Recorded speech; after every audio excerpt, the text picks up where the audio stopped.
ऐका ना, आज एक स्पेशल भाजी बनवायची आहे. हे आहेत पांढरे छोले. तर आज आपल्याला छोलेची आमटी करायची आहे. तर मी छोले रात्री भिजू घातले आणि चांगले उकडून घेतले, म्हणजे चांगले शिजवून घेतले.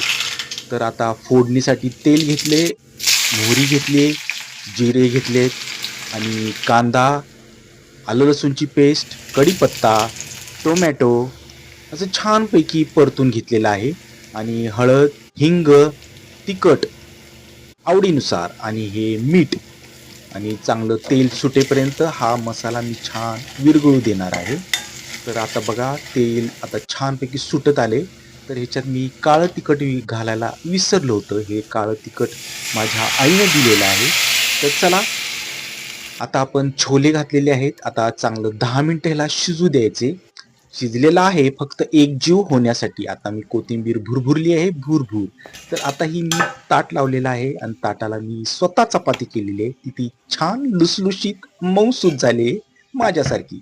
तर चला, आता भात घेतो मी. एक चमचा, जास्त मी घेत नाही आहे. तर हा पण पांढरा शुभ्र लुसलुशीत भात आहे.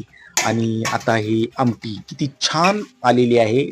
कट वगैरे इतका मस्त आलाय आणि भाजी सुद्धा जमून आलेली आहे. तर चला, हे आहे पांढऱ्या छोल्याची आमटी.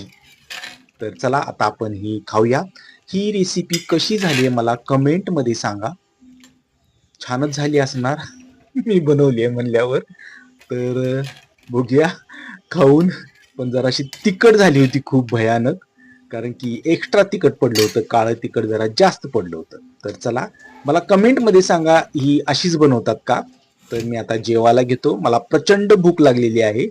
तर भुकेने पोटात कावळे ओरडाले. थँक्यू.